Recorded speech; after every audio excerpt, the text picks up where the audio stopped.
menetapkan kekukuhan kita sebagai hamba. Kalau sudah berjumpa hamba, pasti berjumpa Tuhan. Gitu. Makanya tidak ada kaji Tuhan. Ya, kalau ada yang kaji Tuhan itu memang ajaib dia, luar biasa.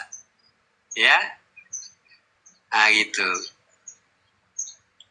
Makanya dia tidak mau bersekutu dengan alam. Kadang-kadang kita terbentur ya. Zat sudah dijadikan laisa kamislihin, macam-macam dah. Terbentur dengan alam dia. Kita mengkaji Tuhan, kita untuk mengenal Tuhan, lalu kepergian kita itu kepada alam, terbentur dengan Tuhan ini. Ya, makanya hati-hati, harus pandai kita mendengar. Ya, dia tidak mau bersekutu dengan alam. Ya, alam itu yang mana hamba Allah? Itulah tubuhmu, itulah yang dikatakan Allah, Ruhani, Rabbani, dan Nurani. Ya, Ruhani adalah zat, Rabbani adalah yang menggerakkan tubuhmu, Nurani adalah jasad itu sendiri. Ya, Ruhani, Nurani, Rabbani. Ya, Rabbani, kekuasaanku. Ya. Begitu. Kalau kita letaknya di alam, ya alam. Tapi kalau kita mengkaji wujud diri, sir di dalam sir, rahasia di dalam rahasia tentang sifat, tentang zat, ini tadaburnya lain. Ya.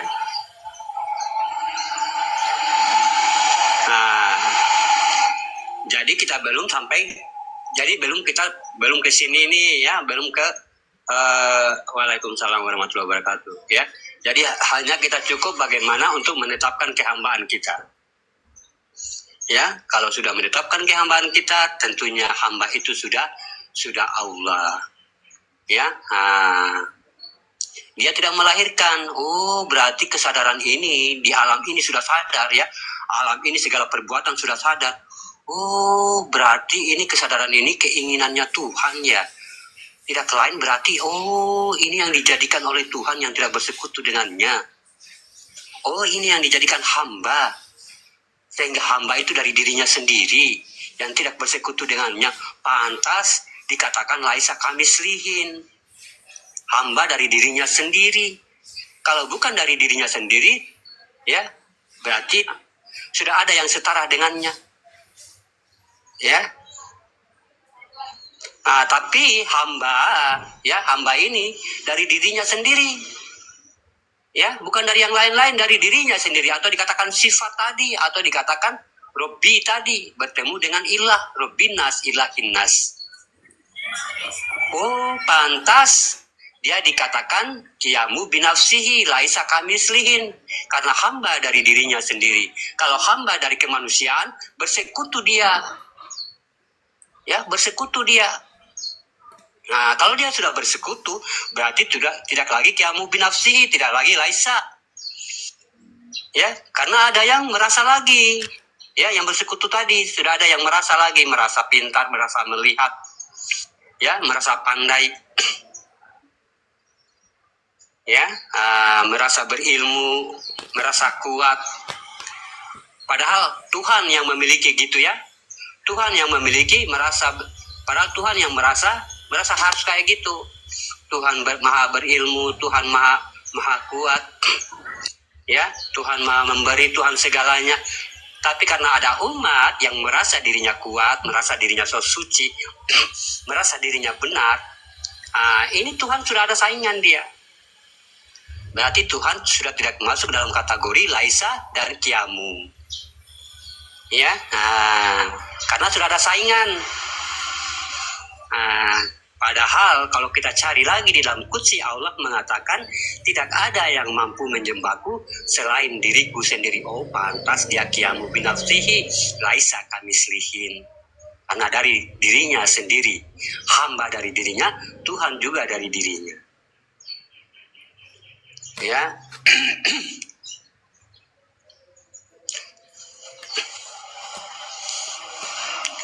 Makanya kalau kita mengatakan laisa kamislihin atau qiyamu binafsi, ya memang semua untuk dirinya, jangan kamu nongol di situ.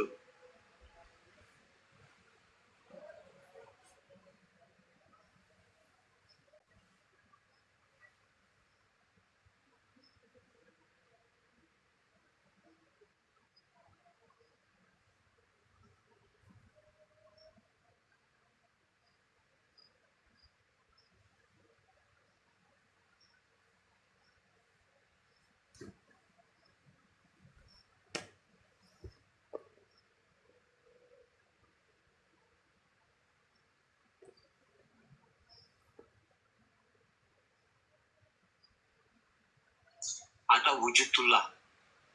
Dia sudah mampu mengimani sesuatu yang ada itu sebenarnya, yang ada itu dari kekosongan itu.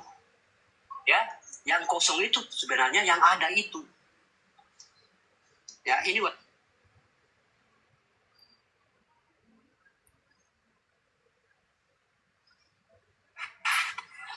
Quran sudah menjadi diri kita.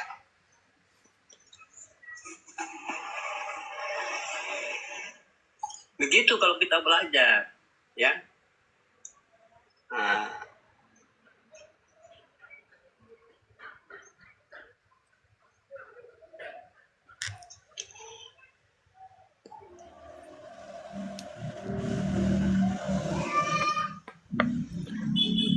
Assalamualaikum Pak Guru. Waalaikumsalam warahmatullahi wabarakatuh. Assalamualaikum warahmatullahi wabarakatuh semuanya. Waalaikumsalam warahmatullahi wabarakatuh. Ini pada di mute ini ya. Menyimak. Waalaikumsalam warahmatullahi wabarakatuh. Waalaikumsalam warahmatullahi wabarakatuh. Waalaikumsalam warahmatullahi wabarakatuh. Assalamualaikum warahmatullahi wabarakatuh Pak Guru. Waalaikumsalam warahmatullahi wabarakatuh. Oh, Mbak Rahma ini cewek, Masya Allah. Namanya juga Rahmati ya. Nggak tentu, kadang itu Rahmatnya yang ada bapak-bapak gitu. Kayak Dahlia itu kan cewek, taunya bapak-bapak kemarin. Rahmatia rahmatan lil alamin. Ya. Bunda Rahmatia dari mana, Bunda?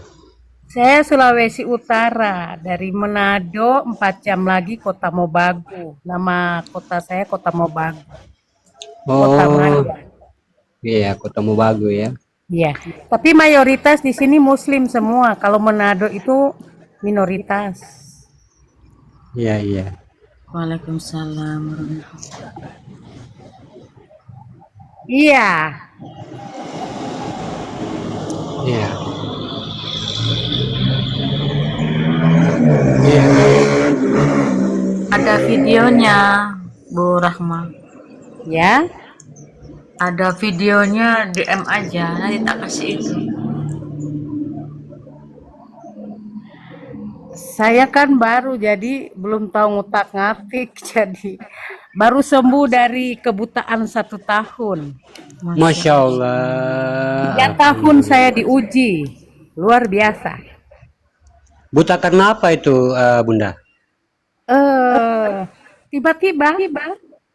Tapi Nggak jatuh, alhamdulillah. kan ada yang jatuh, kebentur. Enggak.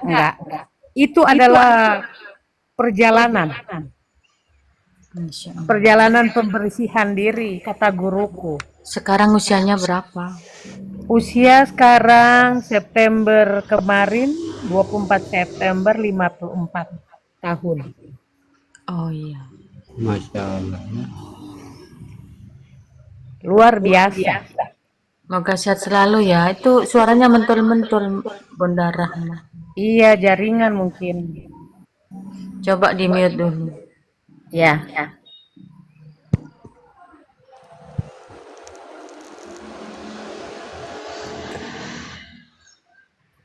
Masya Allah ya.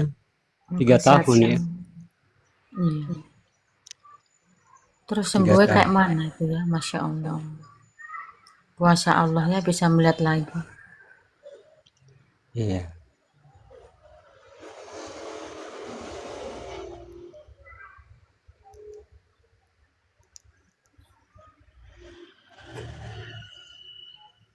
Lanjut Pak Guru. Ya, mungkin ada yang mau ditanyakan di bawah. Itu Mbak Rahma itu nanya sholat kalau nggak salah. Iya ya. Sholat. Itu sholat apa tadi yang belum dijelaskan? Dia mau nulis yang Isya udah. Iya, kalau Isya itu kan kitanya yang lebur ya, menjadi Al-Fatihah. kitanya yang lebur menjadi Al-Fatihah. Kalau yang lain daripada itu, Al-Fatihahnya itu harus lebur di dalam diri kita. Ya, Al-Fatihahnya itu harus lebur di dalam diri kita. Ya. Nah, kalau yang isyaro ini dia harus kita itu Al-Fatihahnya itu harus lebur di dalam diri kita. Ya. Ya, dan yang kalau sholat lainnya ya, maaf ya, kalau yang dikatakan isyaro tadi, yang sholat isya ya, isyaro itu kita harus lebur di dalam Al-Fatihah. Ya, kita lebur di dalam surat Al-Fatihah. Nah, kita lebur, tapi kalau yang lainnya lebur kita dalam surat Al-Fatihah. Ya, kalau subuh itu sifat dengan zat ya. Kalau subuh makomnya kita harus lebur di dalam zatnya.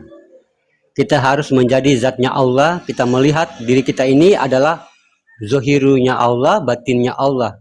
Ya, subuh. Dan gerakan itu adalah sifatnya Allah. Dan kita melihat tubuh kita ini tubuhnya Allah, yaitu zohir dan batin dikatakan zat ya. Nah, itu zohir dan batin itu dikatakan zat. Kita harus lebur di situ ya, sebagai kita memandang ini dirinya Allah. Ya, tidak ada lagi kita merasa memiliki di situ tubuh ya, dan tidak ada lagi kita merasa memiliki gerakan itu. Itu subuh ya, makanya dia kuat subuh itu. Nah, begitu sahabat beriman ya. Dan jadi yang lain yang sholat lain itu cuma ada perbedaan sedikit ya, gitu aja. Yang penting kita lebur di dalam Al-Fatihah itu lebur di dalam diri kita, yang sholat lain itu ya, gitu ya. Makomnya beda-beda memang sahabat beriman, karena memang dia dibedakan oleh nama ya. Nah, dia beda nama, dia harus juga beda pentajalian, tidak bisa sama-sama ya, karena dia 4 rakaat, nanti dia ada lagi 4 rakaat, berarti sama? Tidak ya, tidak sama dia. Nah, begitu. Makanya sholat itu yang harus kita benahi, yang harus kita cari tahu dulu namanya ya. Nah, bada isya ini apa ya, subuh ini apa ya, lohor ini apa, asar itu apa, maghrib itu apa. Nah, baru kita sudah tahu, oh begini tempat pentajaliannya, berarti kita sudah diizinkan sholat ya.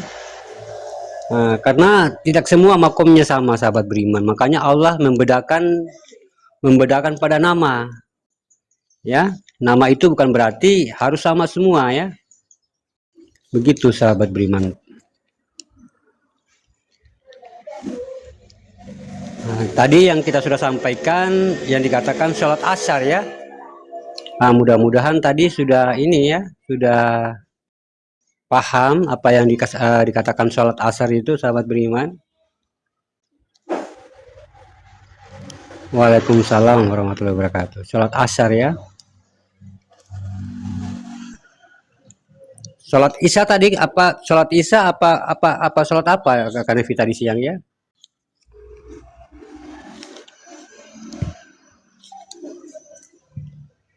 Sholat isya ya, isyaro. Ya, isyaro. Iya, kalau maghribnya sudah ada enggak?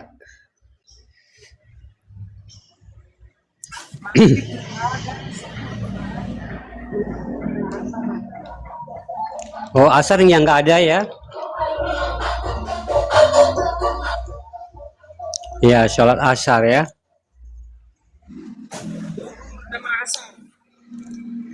Duhur sama asar ya.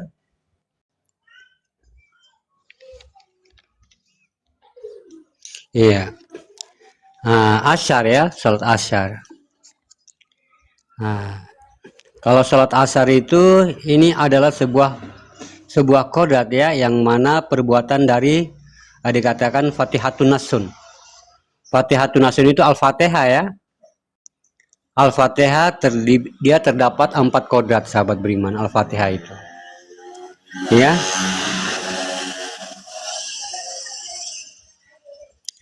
Fatihah ini adalah artinya sahabat beriman dia akan menaklukkan ya. Fatihah ini, Al-Fatihah ini dia akan menaklukkan terhadap 4 kodrat alam yang hayat di dalam diri kita, yang hidup di dalam diri kita. Lalu apa yang dikatakan 4 hayat Allah dalam diri kita? Nah, ini yang dikatakan kodrat dunia. Ya, kodrat dunia, kodrat akhirat, kodrat jabarut, dan malakut. Ini yang harus kita tundukkan di dalam sholat asar.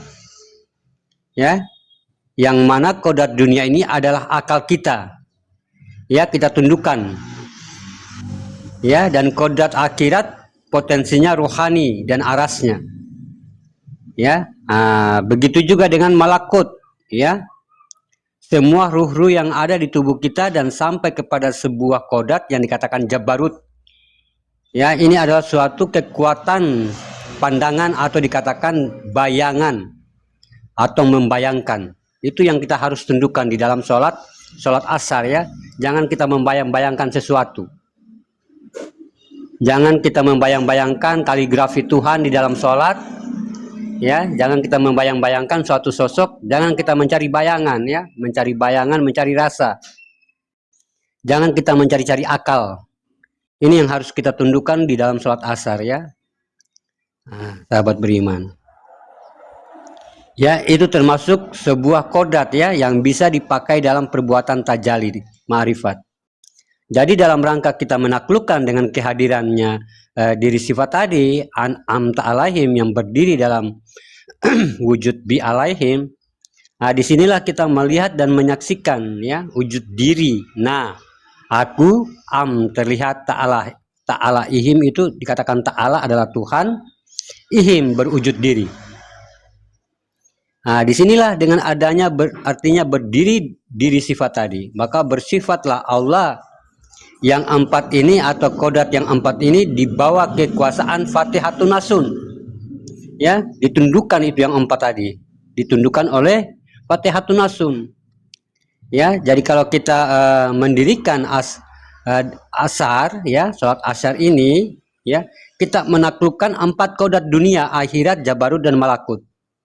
Ya, jangan ada pikiran kemana-mana, ya, jangan ada pikiran keluar, ya, jangan ada akal di situ, ya, jangan ada bayangan di situ. Ini harus dibawa Fatihatun Nasun, ya. Nah, ini harus kita tundukkan, ya, jabarut, malakut, ya, sebagai kodrat yang mutmainah, ya, pada diri kita, kodrat yang sempurna. Kodrat yang hayat, di kodrat yang kuat sehingga dia tidak bisa berbuat sesukanya. Ya, 4 kodrat tadi. Ya, dia tidak akan berbuat dengan seenaknya gitu sama diri kita ya. Dia menundukkan kita, akal menundukkan kita, semua menundukkan kita. Dia harus takluk kepada wujud sifatnya, ya, sifatnya Allah.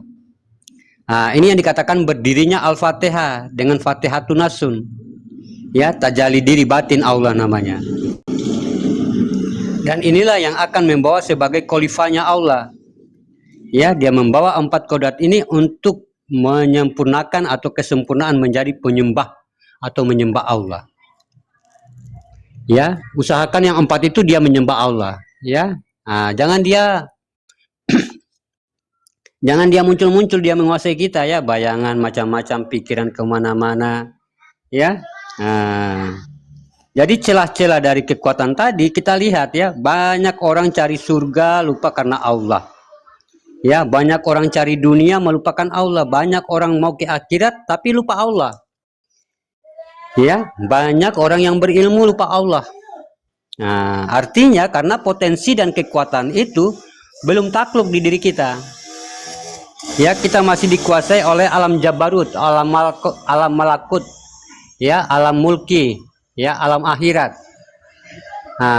Masih dikuasai tadi, ini seharusnya tunduk. Ya, jadi potensi 4 kodrat tadi yang tunduk itu belum takluk kalau kita masih dikuasai olehnya. Ya, itu belum takluk ke diri kita.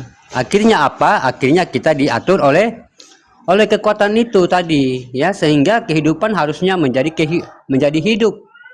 Ya, hidup itu hayatnya Allah. Kalau sudah hayatnya Allah, sudah terpengaruh ke keduniaan, ya. Nah, sudah terpengaruh keduniaan, semua iman ini akan merusak rohani kita. Ya, makanya diharapkan untuk kita menaklukkan, ya. Nah, dan penyembahan terhadap 4 kodrat alam terhadap diri tadi, sifat Allah yang maujud dalam Al-Fatihah. Ini benar-benar tobat alam namanya, ya. Tobat alam itu kepada diri, ya. Rabbana lakal hamdu. Nah, inilah yang berdiri pada diri yang berdiri setelah ruku, ya. Maka disitulah alam menyembah dengan menyatakan taubatnya kepada diri sifat sebagai wujud sifat Allah berwujud diri, ya. Atau dikatakan Fatihah adalah tajalli Allah dalam wujud batin bersifat diri. Disitulah dia takluk dan menyatakan penyembahannya. Rabbana lakal hamdu mil'u samawati wa mil'ul ard wa mil'u masita min sya'in badu. Ya, ya Rob kami, bagi Engkau lah segala puji yang memenuhi langit dan bumi dan memenuhi apa yang Engkau kehendaki. Ya, nah, lalu sami Allah liman hamidah, katanya Allah tuh. Ya, aku mendengarkanmu apa yang kamu katakan. Ya, aku mendengarkan apa yang kamu puji. Ya. Nah, begitu sahabat beriman. Jadi 4 batin itu kan sahabat beriman rumusnya, ya, alastum birobikum. Ya, alastum birobikum kata Tuhan, lalu kata alam apa? Bala sayyidina. Ya, ini rumus kekal. Apa yang dikatakan rumus kekal? Batinul abdi. Itu yang mengucapkan bala sayyidina adalah batinul abdi. Ya, setiap yang terjadi dari batin adalah umat. Nah, ini ternyata sudah jelas. Dan zohiru rabi, setiap kezohiran umat itu adalah menuju Tuhan. Ya, nah, jadi kezohiran ini, sahabat beriman, kezohirannya ini disembahkan oleh batinul abdi. Ya, batinul abdi tadi yang 4 kodrat alam yang ada pada asar. Ya, jadi dengan kita memuliakan 7 sifat Allah dalam kodrat sifat, kodrat iradat sama basar kalam hayat, nah, itu yang dikatakan an'am ta'alaihim. Nanti akan disaksikan oleh diri rahasia, yaitu bi alaihim, atau dikatakan batin kita. Dan berdiri gagahnya di situ dalam pelukan amin. Ya, aku katanya amin, ya. Itu adalah wujud hakikat aku, ya. Jadi dengan gagahnya Allah mengirim sifat dalam tajalli, la tafarakullah bismillah. Dengan demikian asar sudah nyata bahwasanya 4 kodrat tersebut nyatalah berasal dari sifat wujud Al-Fatihah itu sendiri. Ya, makanya dikatakan asar ini adalah bekas, ya, atau dikatakan asyari. Asyari itu bekas. Ya, jadi dengan adanya Fatihatun Nasun tadi, bagaimana Al-Fatihah menghadirkan Allah pada diri sifat, maka tafakurlah seluruh alam dalam bentuk menyembah, yaitu Rabbana lakal hamdu. Waalaikumsalam warahmatullahi wabarakatuh. Ya, itu yang tadi yang dikatakan sholat asar, ya. Sholat asar. Nah, pentajaliannya bagaimana hamba Allah dalam sholat asar? Ya, kita harus menundukkan 4 kodrat tadi, 4 alam. Ya, alam dunia, alam akhirat, jabarut dan malakut. Apa itu isinya? Bayangan, akal, ya, ingatan kemana-mana, pikiran keluar, itu harus kita tundukkan. Ya, dalam sholat asar itu dia tajalinya, ya. Ya, itu tajalinya sahabat beriman, sholat asar, ya. Nah, jadi sholat itu tidak sama-sama, ya, tajalinya tidak sama-sama, berbeda-beda semua. Namanya saja berbeda. Makanya kalau kita mau pengen sholat, kita tahu dulu namanya, ya. Jangan hanya sholat, ya, tahu dulu namanya. Kenapa bisa asar, kenapa bisa maghrib, kenapa bisa ini, semua ada maksud diberikan oleh Allah. Ya, begitu sahabat beriman. Jadi sholat asar tadi tajalinya adalah menundukkan pikiran, menundukkan akal, menundukkan bayangan. Kadang-kadang kan kita tutup mata tuh sholat itu, ya, tiba-tiba ada bayangan tuh, ya, bayangan keluar seakan-akan Allah itu ya, berbentuk sosok yang luar biasa, yang besar, atau kaligrafi yang besar, ya. Karena apa? Karena di situ ada akal, ya. Akal itu dia membuat semuanya apa yang kamu pikirkan, ya. Jadi harus ditaklukkan, ya, harus ditundukkan itu, ya, ditundukkan dalam Fatihatun Nasun, ya, dengan bagaimana kita menjadi Fatihatun Nasun itu, lalu kita menundukkan dia, ya, kita menjadi Al-Fatihah, batang tubuh Al-Fatihah, dan kita menundukkan, ya. Batang tubuh Al-Fatihah itu batang tubuh perjalanan Tuhan, ya.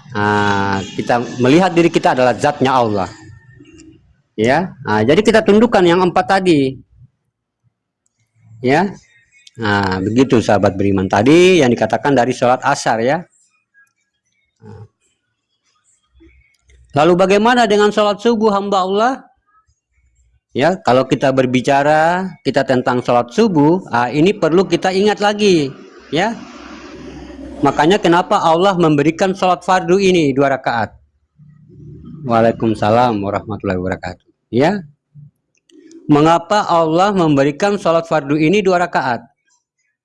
Ya, biasanya 2 rakaat ini kan dilibatkan dalam sholat sunnah, ya. Ini dilibatkan selalu dalam sholat sunnah. Tapi kenapa sholat fardu ada 2 rakaat? Ini yang sholat yang makomnya sangat kuat sekali, ya. Kuat sekali ini sahabat beriman makomnya. Jadi kalau kodatnya sholat daripada al-fajr, ya, al-fajr, ya, itu dikatakan artinya awal hidup atau awalnya hayat, ya, atau dikatakan fajar. Ini sholat awal hayat namanya, ya, awal hayat, yaitu dikatakan ini yang dikatakan kehidupan Tuhan, ya. Makanya kehidupan Tuhan itu ada 2, ya, ada kehidupan siang, ada kehidupan malam, ya. Makanya jam kita itu ada Masehi dan ada Hijriyah, ya. Ada jam 1 Masehi, Hijriyahnya ada 13, ya. Jadi kalau kita 2 kodat ini sahabat beriman, ini sangat kuat dari 6 masa, ya. 6 masa ini 6 penciptaan terhadap siang dan malam. Makanya Al-Quran kita itu 6.666 hitungannya masa dia, ya. Siang dan malam. Jadi kodatnya itu beda, ya. Makanya sholatnya disebut dengan sir usir. Sir usir itu rahasia di dalam rahasia, ya. Lalu apa yang dikatakan rahasia di dalam rahasia? Disinilah kodat 2 tadi, ya. Disinilah kodat 2 rakaat tadi, ya. 1 rakaat pada hayatnya kodat alam bersifat Adam, dan 1 rakaat lagi kodat hayat bersifat Muhammad, ya. Gitu, bersifat Muhammad. Itu dikatakan Hijriyah, ya. Hijriyah itu malam, ya. Dan siang kodatnya Masehi. Makanya dikalamkan kepada kodatnya Adam, ya, zohir dan batin. Jadi kodat alam ini disebut dengan kelipatan 6 dalam 6 masa, ya, dalam Al-Quran tadi. Makanya 6.214, ya, Al-Quran itu, ya. Ayatnya dia semua 6.214. Tapi kenapa, ya, kenapa banyak yang mengimani 6.666 ayat, ya. Karena 6.214, ya, ayat Al-Quran yang sesungguhnya kurang 6.666 ini sebagai masa kita, masa kehidupan Tuhan, sama dengan 452, ya, 452. 6.220 kurang 6.666 sama dengan 442, ya. 452, ya. 452.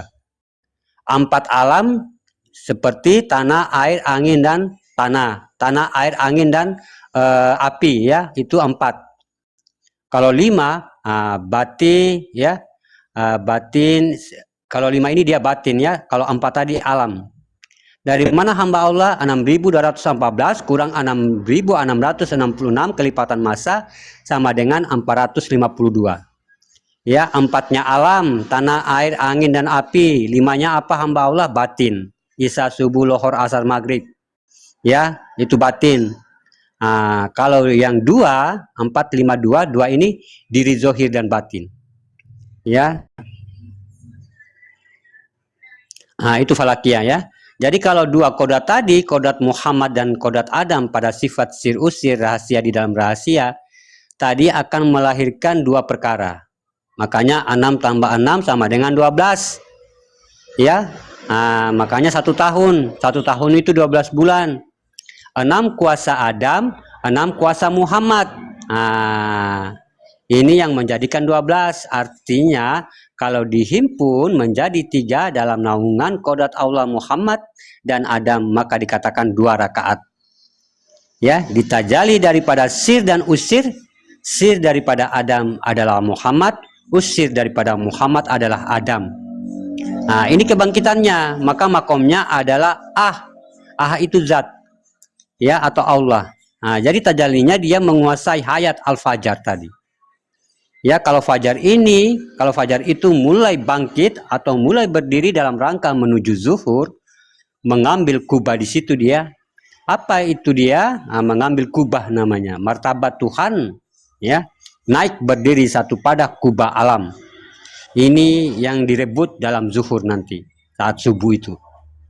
Ya, maka dengan demikian zohir dan batin kita inilah yang dikunut dalam sholli ala Sayyidina Muhammad. Jadi kalau kita laksanakan, selagi ada perintahnya dalam sholat, semuanya fardu. Tidak ada yang sunnah di dalam sholat ya. Jadi apapun itu fardu.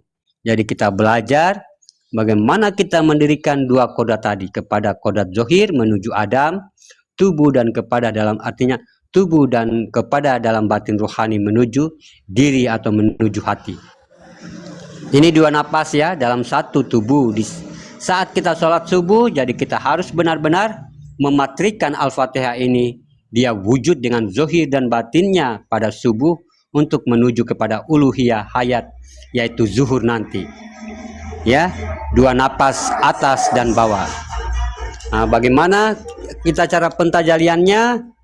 Ya, nah, cara pentajaliannya, jadikanlah zohir dan batinmu adalah wujudnya Adam, ya, wujudnya Muhammad, dan kamu masuk ke dalam diri kolbi sahabat beriman, itulah yang dikatakan batinnya Allah.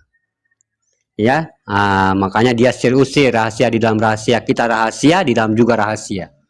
Ya, jadikan dirimu adalah sosok Adam, yaitu Muhammad.